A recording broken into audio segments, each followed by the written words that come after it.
Trigger warning, this podcast contains mature themes and discussions of cults, manipulation, and trauma. Listener discretion is advised. Welcome to Cultimatum, the culture of cults and human trafficking, where we expose the dark side of control, manipulation, and the human stories behind them. I'm Anonymous Andrew, executive producer and investigator into cult dynamics and coercive control. And I'm Melody, a cult survivor and advocate for awareness and healing. This is Cultimatum.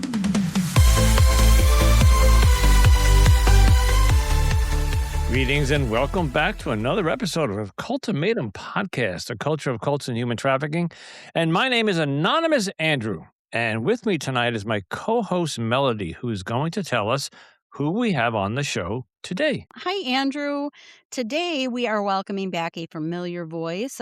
Some of you may remember Nikki G, who joined us back in December on episode 97, the episode titled The Woman Who Survived 5 Cults. Her story was powerful, eye-opening, and resonated with so many of our listeners. She's back with us today for a part 2, where Nikki is continuing the conversation. This time, we're going to focus more on red flags, deconstruction, and the healing process. She'll be sharing some tips and advice that she's learned along the way, things we believe that might help other survivors navigate similar paths. We're so grateful to have Nikki back with us for this important follow-up conversation. Nikki, welcome back to Cultimatum. Hello, everyone. Thank you for bringing me back on. We had an amazing conversation last time in December, so I'm so glad to be here. Yeah, we did. And I was particularly delighted because 5 cults. And I know. This is going to be a good one. And then really, we should have thought about it at that time. If you have to go through 5 cults, we're not going to get through your whole story in 1 hour. So No. it just makes sense to bring you back because we didn't get to your deconstruction and we didn't get to the follow-up, all that. Yeah, So yeah. I'm glad you were able to come back. Should we have her do a quick summary? You could do a quick summary if you want, Nikki. Just kind of do a quick summary for anybody who might not have listened to the part 1. But if anybody wants more information, I would suggest going back and listening to episode 97. But Nikki will do a quick little recap of her cult experience. Sure. Okay, so yes, you heard that right, what Andrew said. 5 cults, not something I brag about, but I'm at the point where I'm not ashamed about it anymore, so I can share my story. But yes, it kind of started with what I would call a religious narcissistic family system. And so that is where I learned the scriptures. I learned, how to censor myself. I learned that authority is always right and my version of reality is wrong. And so things of that nature just primed me to be able to gravitate eventually to 5 different cults. And so when I was 19 years old, I got saved. I was deep into conspiracy theory world, reading all the books and all the stories. And as I read those books, I found that a lot of them were referencing the Bible and referencing the book of Revelation and Daniel and Ezekiel, a lot of the apocalyptic scriptures and texts. And so when I read a lot of this, I said, wait a minute now. Well, if this is going to happen, it seems like Jesus is the only way out of this. And so in my basement, on my basement floor at age 19, I said, okay, Jesus, if you're real, I know I've been going to church all my life, but I wasn't really taking it as a personal affiliation. But if you're really real, then I guess you're my cover. And I know that sounds very it sounds a little bad if that's how you're trying to connect with what you consider higher power or God or things of that nature. But for me, I was 19. I was just trying to find a way to stay safe, which is very interesting because safety and desiring safety when we're post cult is a whole nother story. We'll get to that later. And so I became part of the body of Christ. And then I went over to my first official cult, which was predominantly Black, a small cult. My daughter, her other grandmother is the cult leader that I was under at the time. And so I went from that cult, took a break, went to like what I would say is a normal church. And from there, I found myself in 4 subsequent cults. And one of the main ones that I was in is called the International House of Prayer in Kansas City, where I spent 7 years of my time out there. And so my daughter has been trekking along through all the cults that I have been a part of. And so when I came out of my last one, A lot of, deconstruction had to take place. It was very lonely. I went to therapy and they helped me with my acute PTSD, but beyond that, I had to do a lot of homework in understanding what I was in for myself. Because at that point, I realized, okay, I'm a repeat offender here, and why am I still being a part of these type of groups? What's going on with me? Why is this happening? I wanted to know why, and that is how I started my journey towards coming back home to self. So hopefully that's a good recap. If you want more logistics, listen to the first episode. Yes, I think that's perfect. I agree. Yeah. Yeah. Perfect. No, that was perfect. Perfect. Nikki, I'm going to start with a question. How did being in multiple groups help to shape how you now understand manipulation and vulnerability? Hmm.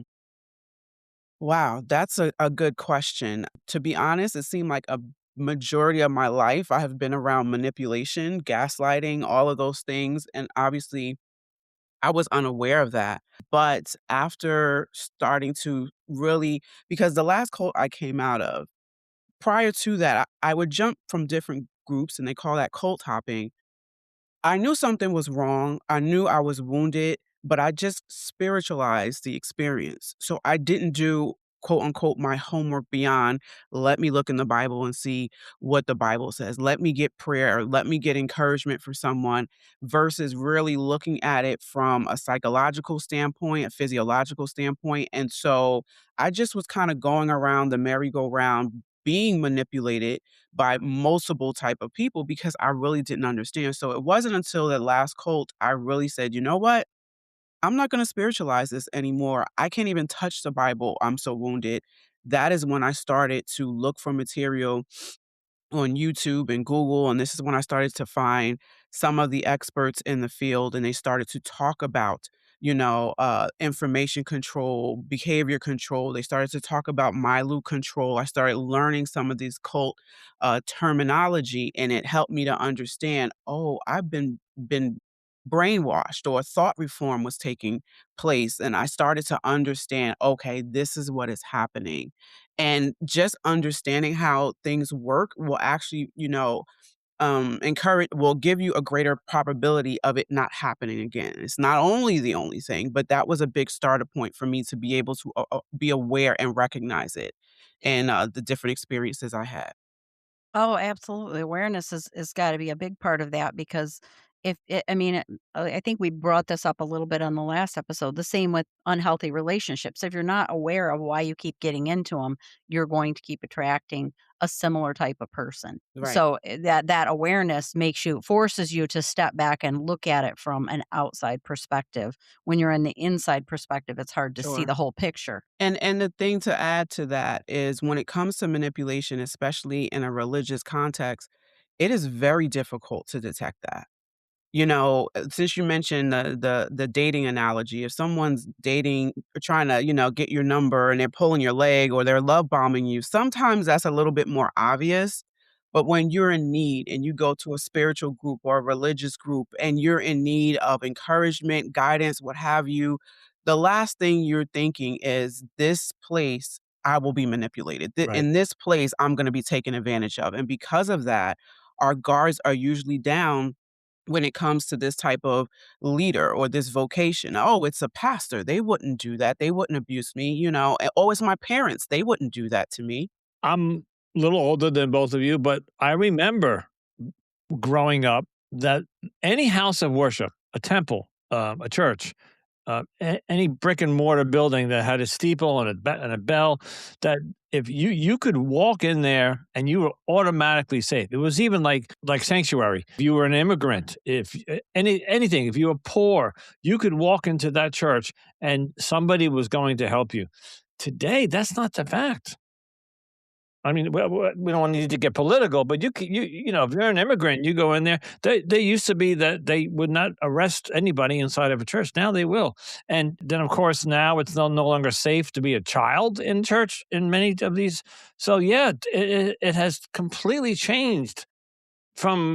I'll just make a number of 35, 40, 45 years ago from when I grew up, knowing that you could just walk into one of these places, sit down, and no harm will come to you because whether you believe it's the higher power is going to protect you or the fact that you're in a church, but not anymore. Not anymore, Not not anymore. And anymore. it's a shame. It is. Do you want me to respond to what you said, Andrew? Briefly, I was just making a comment that it's just a shame that churches are no longer a sanctuary. And I'm not a religious person, and I don't go to churches, but I grew up in them, and I just remember it was big. You'd walk. My cathedrals were. I went to this cathedral in New York, outside New York City, and it was beautiful. And the architecture, you would walk in, it was magnificent, and you would just feel like you were when you go to the Grand Canyon or something, you feel like you really don't know how small you really are in this universe. Like that, all that kind of stuff. Today, it's not like that. So, It's not with so many cases and so many different denominations currently of sexual abuse, and even cult dynamics are getting more popular as far as documentaries and things of that nature, podcasts. I think people are changing how they look at the church, and yeah. it's a shame because it's supposed to be a symbol of refuge and encouragement and strength, and that I think is depleting as people are looking at what it is now. Okay. We really want to get into your because deconstructing from 5 cults is I can't imagine where you start with that. So if we talk to somebody who's from JW, ex-JW, they would know how to approach that Mhm. because the JW, like look at Melody, she came from the house of Yahweh, so they would any therapy she might have gone or deconstructing, you would tackle the structure of the cult. But you Mhm. had so many different cults. How did you structure or deconstructure? It really is vast and seems, insurmountable the way you phrase it, and I'm thinking about it now, I'm like, yeah, sometimes when you're healing and you look back over, you're like, "Yeah, how did I get over that hurdle?" But in the beginning, I I was mostly frozen, Imma be honest. I wasn't stuck in a freeze, response because I didn't wanna leave these cults, Many of them I was forced out or a disfellowship, even though it wasn't a Jehovah Witness, cult, but many of them I didn't wanna leave. So you deal with the grief of, "I'm not with these people anymore." Even though there is abuse and there's wounding, there is, the trauma bond that occurs in those places, it's like, I'm gone, but I wanna be there. So I had to deal with that, and then it was like, I don't even know where to start. So I remember that first 2 years, to be honest, I didn't want to think of anything spiritual. I didn't wanna have any spiritual dreams. I didn't want to know. And I don't remember if I don't recall if I mentioned this on the last podcast. I think I might have, talking about learning as, this year will mark 10 years since I've been cult free. Just like there's certain talents or gifts I would say that I feel like I have, and I had them in the church. They were mostly coming to life in the church, but once I left, I realized it didn't belong to the church. They're who I am. But in that first year or so, I didn't want anything. I didn't want dreams where I saw something that was gonna happen in the future and I could tell a friend and they would know, like, that's the type of stuff that I used to connect with, and I didn't want any of it. I was like, "I don't wanna feel anything spiritual, I just wanna be human." And for a good year and a half, maybe 2, that's what I did initially. Yes, I went to therapy, but I did a lot of my homework, but one of the things I will say is choosing my humanity. I don't look at that as a mistake. Actually, I feel like that was a big blessing because I cherish that part of me now where I can sit with anybody right now and have a conversation. Let's go to the coffee shop. Let's have some coffee. I don't care what you affiliate with. I don't care what your belief system is. I don't care where you've come from. I want to hear your story. I would have never been able to do that before. And part of that is to be able to connect with my humanity. But like I said, the first couple years, I just was frozen and just like, what did I come out of? But the curious mind that Nikki G has, I wanted to know, why did I go through all of that? Why did I go through that multiple times? What is the problem? Okay, I got 2 things. One, you said a phrase that I have not heard that Melody, you can correct me because you're the Okay. one that remembers the I will most. if I need to. She said the phrase "cult free." Mm, I don't think we've ever used that terminology, and that's an interesting term, that's a great because in this any recovery world, I'm drug Yeah. free, I'm alcohol free, I'm whatever free. I've never heard cult free. Say she's probably using that term too because she was in so many cults. That Um, was the second thing. Yeah. yeah, I think then she 'cause she was doing that cult hopping thing, like, "I'm in another cult," but, of course, she didn't know that at the time, but, "I'm in another one, I'm in No. another group," and then when she was done, she's like then she realized they were cults, now she's cult free. I like it, though. Right. But And there's and go ahead. one more thing, going back to what I think Melody said about the relationships, the analogy is that the same thing.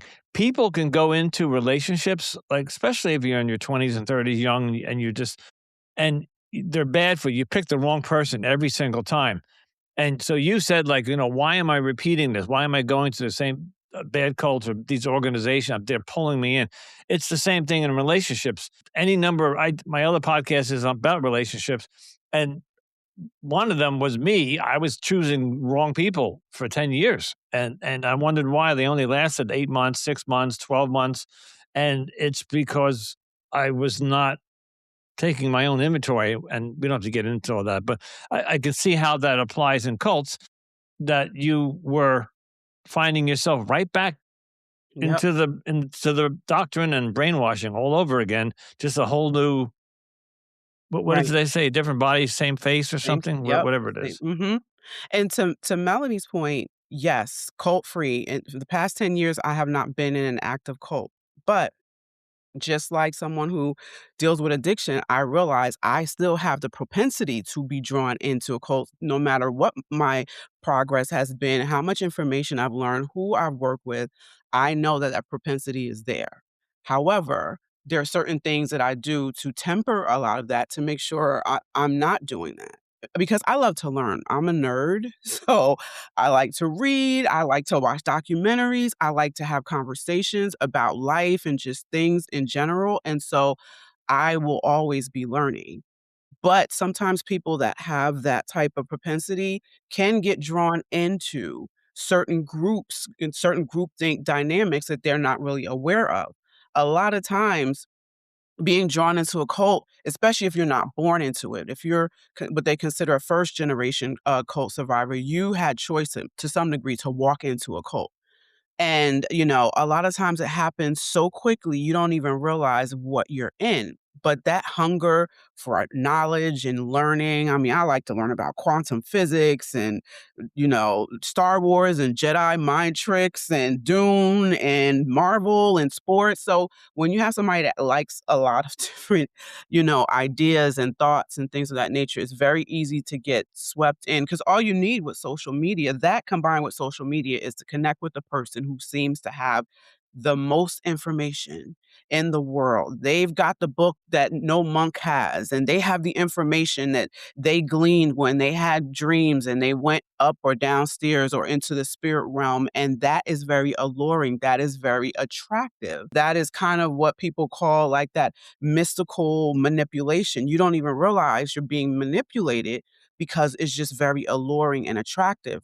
And so because I know that about myself, I have to be Be one extra I have careful, to be extra careful. I have extra to have cautious. Yep. accountability people that I can say, "Hey, I Right. found this movement. I found this group. I found this ideology. What do you guys think about it?" I think that's important to make sure I remain cult free. I think too that, some of that, like when you were saying that you're more willing to sit down with people and you're leading those conversations with that curiosity.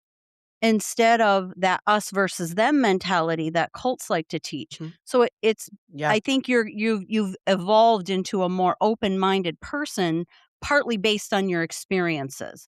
And I think you're definitely heading in the right direction, but it's good that you're still checking yourself. But I love that. I love that leading with curiosity and being open-minded to what somebody else thinks, believes, and understands. yes, yes.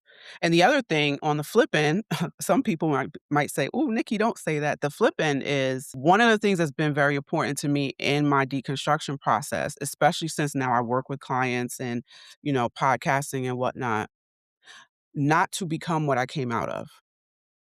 And what I mean by that is a lot of times people can go the opposite end of the spectrum and really get Mhm. involved with, okay, I saw this, I learned this is what happened, this is what they did, and we become advocates and we become, people that are, activists and we're speaking up. And sometimes if you're not careful, you can have that same venom flowing through you that you got bit with when you were in the cult. And so how do I temper that? It's not about me. With my clients, it's not Nikki said this and Nikki said that. It's what do you say? I point people back to themselves versus pointing them to me because I'm not trying to build a You following. deflect it. Not even so much deflect it, I help them to see it was always inside of them versus looking outside. But a lot of people can start to feel their ego stroked. Oh, people were coming to me looking for answers and all these things. And again, as subtle as it is to become a part of a cult is as subtle as it is to actually start becoming a little bit like the leaders that we came out of. And that is something I feel very strongly about. And I also have accountability for that to make sure that never happens. Because just like people who have had addictions, you can't just say, oh, I'll never touch that again. I'll leave that alone forever. That in itself, you're setting yourself up. So, yeah. I love that, Nikki, because the thing about that too is that when you're in a cult, no no cult leader asks you how you feel about something. They don't announce a new Right. teaching or something and say, "And how does everybody feel about that?" Because in a cult, they don't care how you feel. How you Right. feel is irrelevant. It's completely irrelevant. Hmm. They just want their agenda met. So I love that. I think that's Right. a perfect way to do. Basically, you're saying, I'm going to do the opposite of what the cult leaders do and trying to Yeah. help people get out of these cults. And it also, like you said, create because that is one of the things that I think people that have been in cults are almost taken aback and have trouble answering those questions because they are so used to giving the group think answers that they've been taught Yes. from their cult, that groupthink answer, the robotic answer. And when somebody asks them how they feel about something, it's like they have to internalize and go, well, how do I feel about this? Right. Right. And that's part of the other part of that was a big form for me for my deconstruction process is to develop my own voice, develop my own internal compass, being able to trust my gut and it getting connection with my intuition and build that up. And because I consider myself more so a second generation, almost a multi generation cult survivor, I don't have pre-cult memories where someone taught me to trust in my own voice and to trust in reality for myself. Most of my life, I knew to defer what reality was to authority figures, to defer it to the abusers, to defer it to the group and the ideology. And so, yes, I'm 10 years cult free, but it's almost like being born again, play on words. I now had to learn the skills that I did not learn in my family because of the developmental trauma, and I did not learn in these cult dynamics. I had to learn it for me. Another analogy with recovery again, I have 10 years sober, but See? but Go ahead, Andrew, get say into it. but but I'm an arm's length away from a drink. So, Mhm, I have to be careful, very vigilant. And you're right. Sometimes you can swing all the way, like when you were discussing, saying before about how you went from being in a cult all the way to the other side. mhm, That can happen in recovery. mhm, Back in the 90s, I got sober for the first time, and I thought it was a brilliant idea that I become an alcohol counselor. I said, I mm, had like 4 years or 3 years sobriety, mhm, and I wanted to help people who were struggling. And back then, you had to go get your credentials. So I went back to mhm, school and I got my credentials, and they everybody advised against it. They said recovering alcoholics do not make good drug, and you think mm, they would mhm, make mhm, good drug counselors or alcohol counselors, and I failed. I failed that. mm, I went to school and I got my credentials, but within a year and a half, I couldn't do it. It was just very, very difficult. There's a whole hmm, story behind that. So this is a natural question mhm, from a non-cult survivor. mhm. When you came out, you had 5 cults to deconstruct from, but you didn't sit down and go, okay, cult number one. No, No, no. it does sound kind of a little silly. How did you like to take them all in one? Yeah, yeah. In essence, that's what I did in the beginning. In the Okay. beginning, I had to lump them all together. I started to see similarities. When I was in a place when I could really start, because like I said, the first year and a half, I was kind of in Shockville, going to therapy, but I was consuming information about it. And then I would say about year 3, this is when I started to really sift through not only the cultic experience, but then Subsequently, I started to sift through my connection to my family trauma and the cult dynamic. And that is very laborious, and a lot of times people get stuck before they do that because it's like, I don't want to go all the way back there. It's bad enough to deconstruct and process what I went through in the cult experiences. Now I have to do family. And I want to say everybody who's been a cult survivor does not mean that you had developmental trauma with your family. That's not always the case, but a lot of times it is. And you would be remiss if you don't go all the way back, because then I started to see the connections. That was when it was like, aha. But I had a therapist to help me through that, where I was alone a lot of my deconstruction process. There were times I didn't have a therapist and I would do my homework, and there was times I found someone who understood these dynamics, but it was very hard in the beginning. I would say the latter 5 to 10-year window is when I started finding, mental health professionals that would help me. But to continue to answer your question, I lumped it all together at first. I looked at all the leaders and said, okay, these characteristics were there. They were very charismatic. I think my first cult leader was the only cult leader who was very overt. She was very demonstrative. If you came and visited, you would be like, Nikki, why are you here? This does not seem good. She was verbally abusive, very boisterous. But the last four cults, the leaders were seemed very humble, but it was a lot of false humility. They didn't even yell, the aura was on them, but it was very subtle. And so it was more covert, and it was really hard to detect that this is what it was. But this is when I started to learn about these flags. They started to mess with your reality, and just, you ask a question because you genuinely want to know, and they make it seem like, well, what would God say? What does the Bible say about questioning, submitting to authority, or not to do his prophets harm? Do you really think God would be pleased by you asking that question? Or do you think he'll be pleased by you trusting in the man or woman of God? And so, a lot of, getting back to Melanie in the beginning of the podcast, a lot of religious manipulation was occurring, and I was not sure of really what was going on. So I had to process a lot of that. I had to process the fact that a lot of these cults, a lot of them were young adults. And statistically, about 60% of cults members are young adults.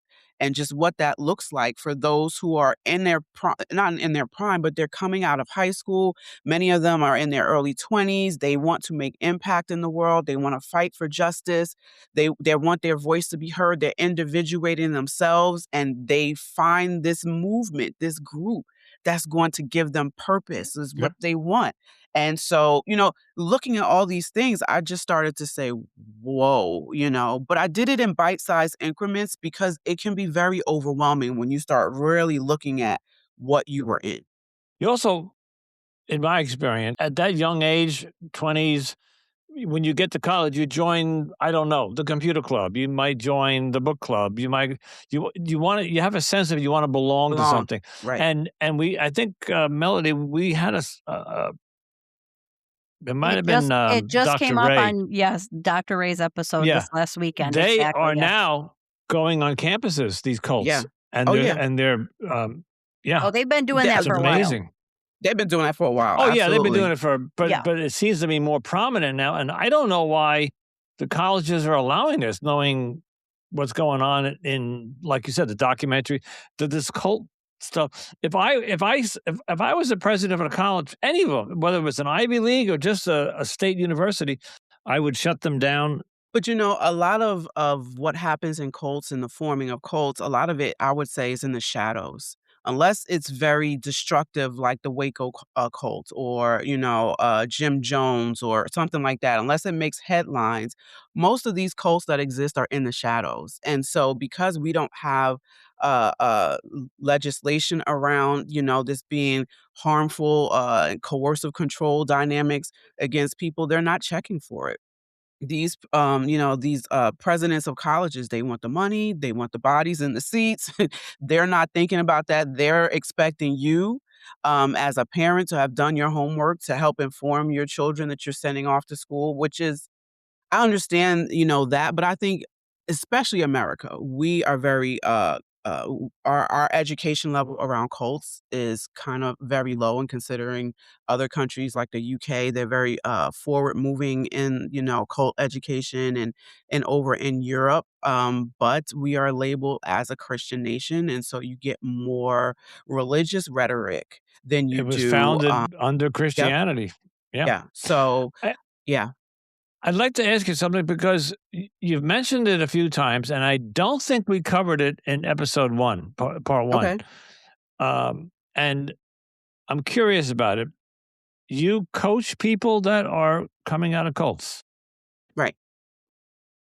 I Yeah. is this a, how do I ask this? Is this something that you do from is this a career path you've chosen, or is this something that you do can you explain can you go into Yeah, detail about yeah. I what mean, that yes, yeah. this is something. It started off by me sharing my story. It started off by me just, sharing what I had been through, about 5 years ago. And in the process of that, I realized that I think I need to lend my voice to this a little bit more. And so, I started a group on Clubhouse and ran that for 2.5 years called Spiritual Abuse and Cults. And that's when I realized there are a lot of people who have never heard a lot of the terminology, but they have been through the experience, and they finally felt seen and like, whoa, like I knew none of this. And so in that, I realized, okay, at least this is something I'm supposed to do for right now. I don't know if this is something I will do forever, but right now, this feels right. This is something I want to do. I want to support survivors because I remember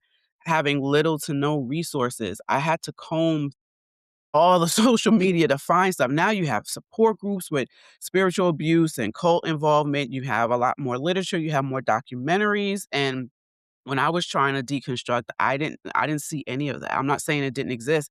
It just wasn't as visible. And so what you say? Go ahead. 10 years ago. So Yeah, even yeah. though we're still in the digital age, 10 years ago, we did have the internet, but it Right. wasn't.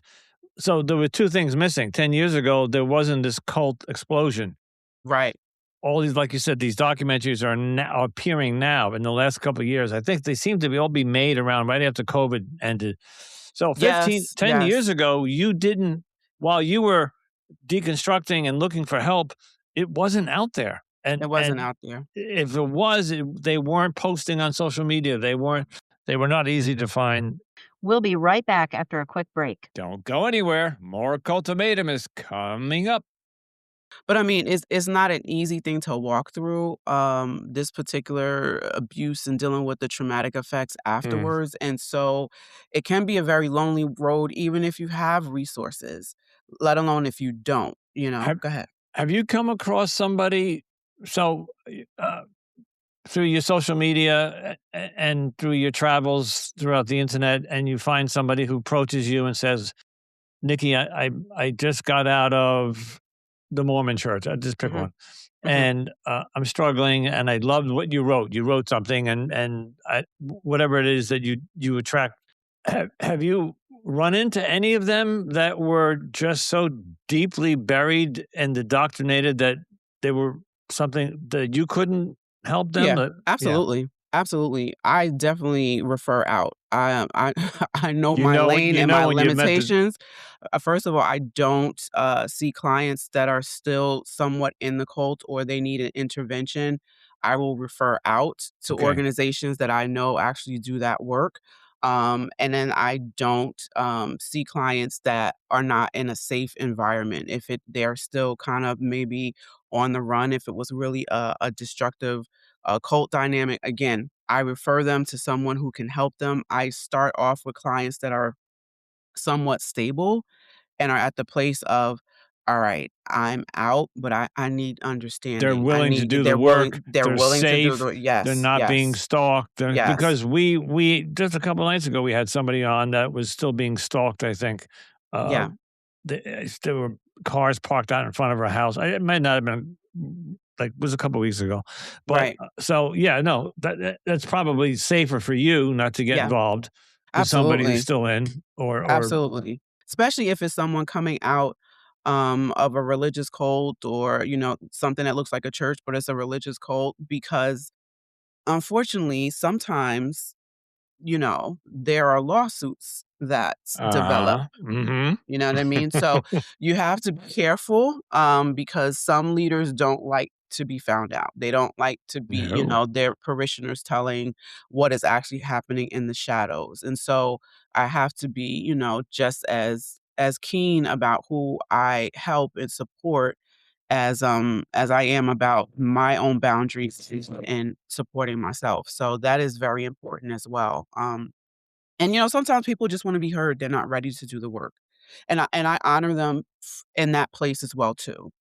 As a coach, one of the things that is important to me is not only to be trauma informed, but trauma sensitive. And sometimes people just are ready to vent, and that's where they are in their recovery, and that's okay. It is not my job to pull them into, okay, you need to touch this, and you need to work on this when they are ready. When their nervous system, which is really the biggest indicator of it all, is ready to broach certain topics, then we dive in. If they're not, we will camp out at a particular topic until they're ready. Very This good. may not be a fair question, but you've been out for a while, you've been doing this for a while. What cult would you say is the most dangerous to deconstruct and the one that you would be very careful to work with? And I'm thinking of one, and I'm not gonna mention it until you answer. Mm. That's a little hard, to answer because most of my experience has been in religious cults, but cults in the area of spirituality are just as bad Yeah. and sometimes even harder. People who are cult survivors and the cult dealt more with the body, wellness groups or, yoga and meditation and those type of groups. So now recovery is very, very difficult because 'cause they're looking for safety in their body to be able to regulate their nervous system, but that's what was manipulated when they were in the cults. I have not worked with clients like that. I usually refer those out because that takes a lot of work. Go ahead. Cult I was thinking about was Scientology. Have you dealt with any That was gonna Scientologists? be no, I have not done any Okay. Scientologists. Scientology, I think, is a big one. I think Jehovah Witness is a It's big a one. big It's one, a yeah. big, big one. There's a lot again, they're not first generation where they just one day said, "Okay, in my 20s, I wanna go check out this No. religious group." They're often born into it. It's often a It's in their multi-generational blood. cult. Yeah. It's in their blood, and it's really hard for them to really it's possible, but it's really hard because the family element of them really being at the point of, "I want my life," and that means I may lose my family in the process. It's very difficult for many of them to make that decision, so yeah. Nikki, Mhm. how do we challenge the narrative that survivors are weak or gullible? And sometimes it's coming from the survivor themselves that believes that.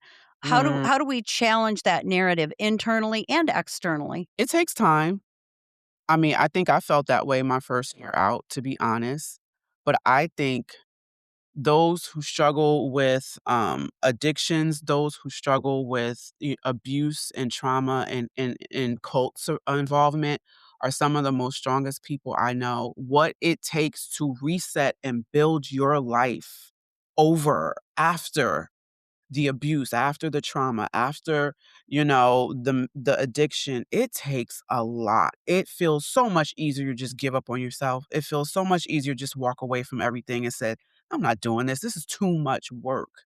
So the ones that actually say, "I'm rolling my sleeves up and I'm getting my life back. I will not let the addiction, the cult involvement, the abuse define the rest of my life," I have so much respect because it is a lot. You are doing internal and external work. You are rewiring your brain, the way you think, cognitively how you see the world. You are rewiring your nervous system, your whole body. You are learning skills as sometimes as an adult that you should have had when you were a child. That takes tremendous courage and work. And so anytime, usually when I'm with survivors, especially when I hear that type of language come out, I don't shame them. I turn the mirror on them and say, "Look what I see. Look at who Yeah. you really are." Because that takes a lot of work. And people that have not experienced the type of things I'm talking about, it's very easy for them to judge. "Oh, it's been a year. Why aren't you over this? It's been 5 years. You're still not sober. It's been, 10 years. You haven't gotten yourself together yet. If you haven't walked in someone's shoes, don't judge. And there's a lot of shoes I haven't walked in, but that humanity, connecting with the humanity when I first came out has helped me to find empathy, even if I haven't walked in the shoes. But to rebuild your life after this, especially if you were born in it, I salute you as if you were the Navy SEALs. Because in essence, you're Yeah. protecting yourself, you're learning what love is, you're learning what safety is, you're learning to choose yourself.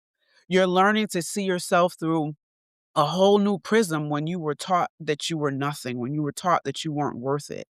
And Yeah. so, survivors are awesome. That's gonna be a new T-shirt I'm gonna make. Survivors are awesome because it's true. Yeah. Okay.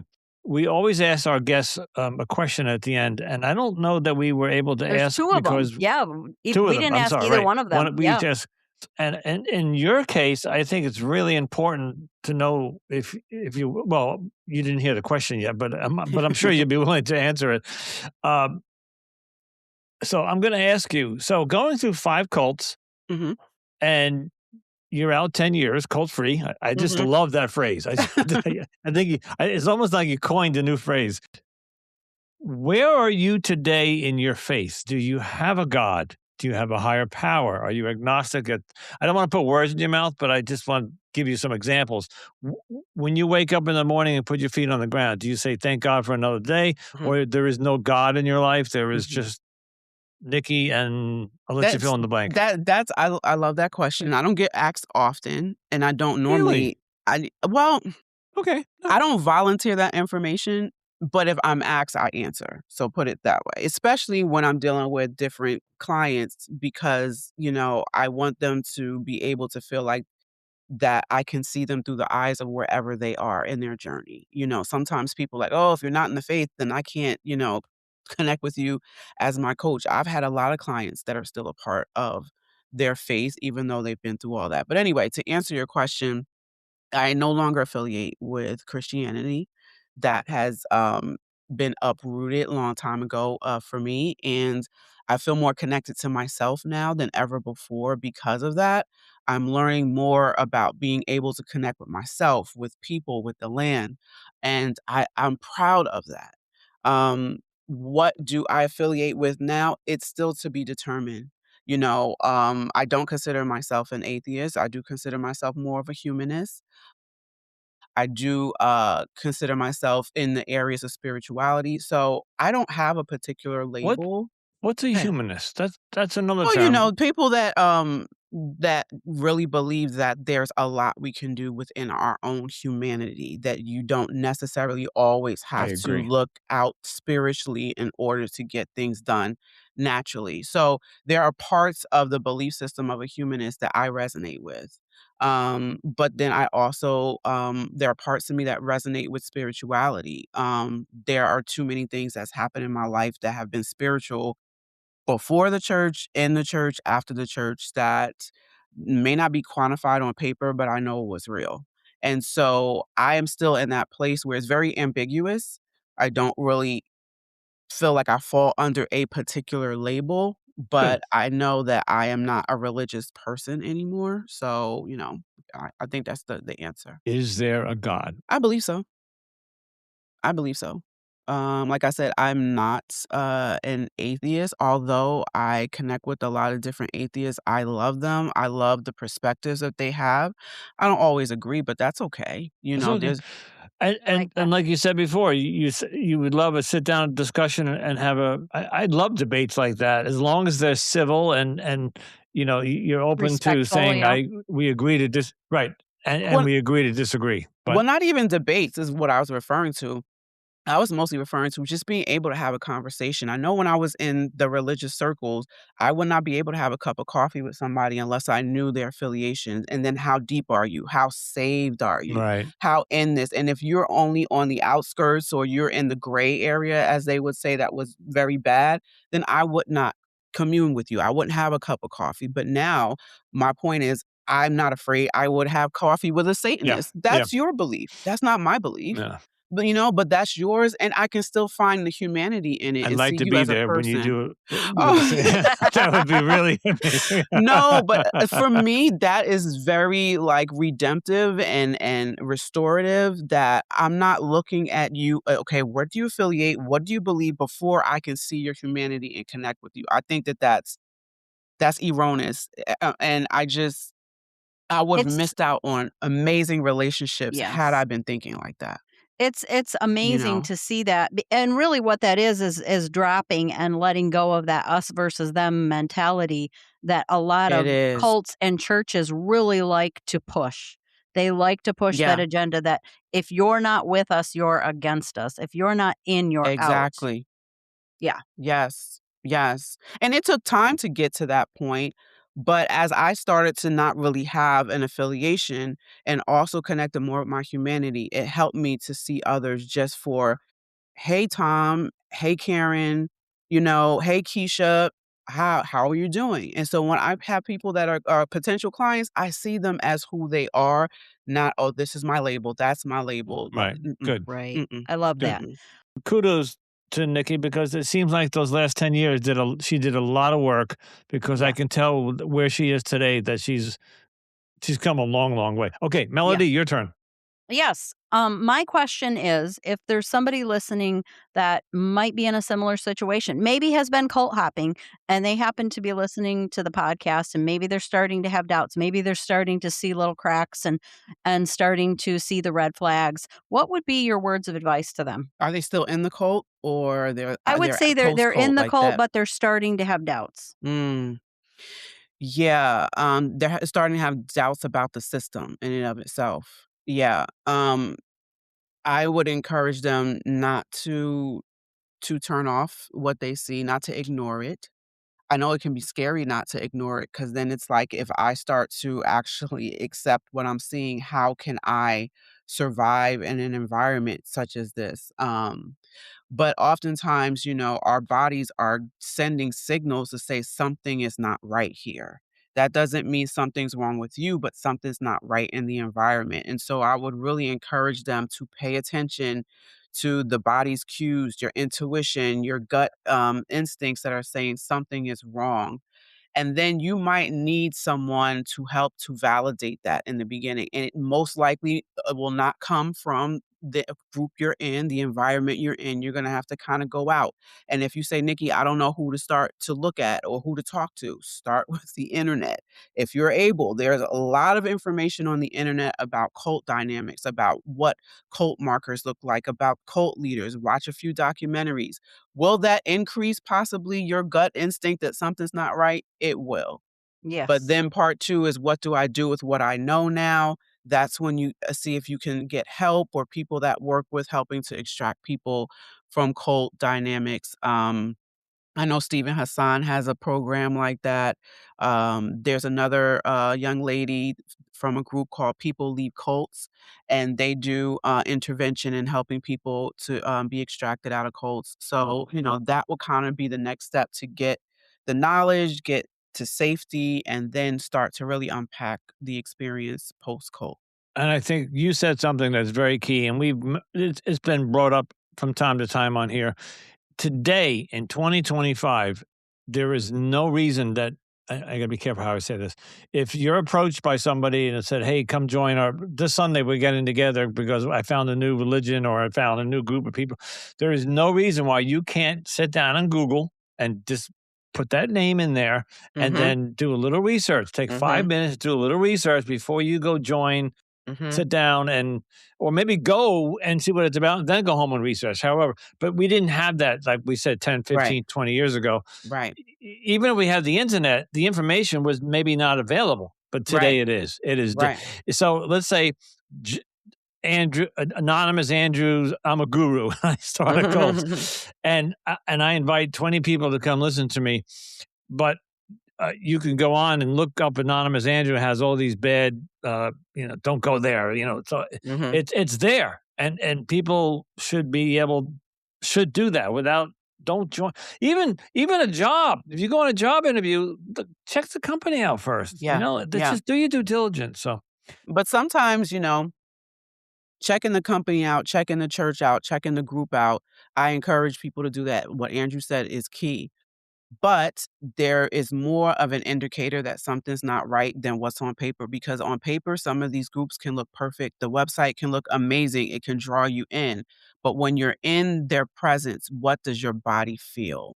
Yep. What is going do you feel like, "Oh, this feels a little weird. I don't know about." Don't throw those indicators that your body is trying to send you a message. Don't silence them. Yes. Hold them, and then you observe, and then do more research after, you leave the situation. Talk to a couple people if you're able to, but don't put yourself in a position where you start to think, "Oh, these people might be better than me because this is a spiritual person. That's a spiritual guru. That's a pastor. I don't really know anything." Don't shut down your intuition when it may be the thing that will save your life from being involved in a cult. So, Perfect. Absolutely. I love Very, that. very good That's a advice. very good way to end it.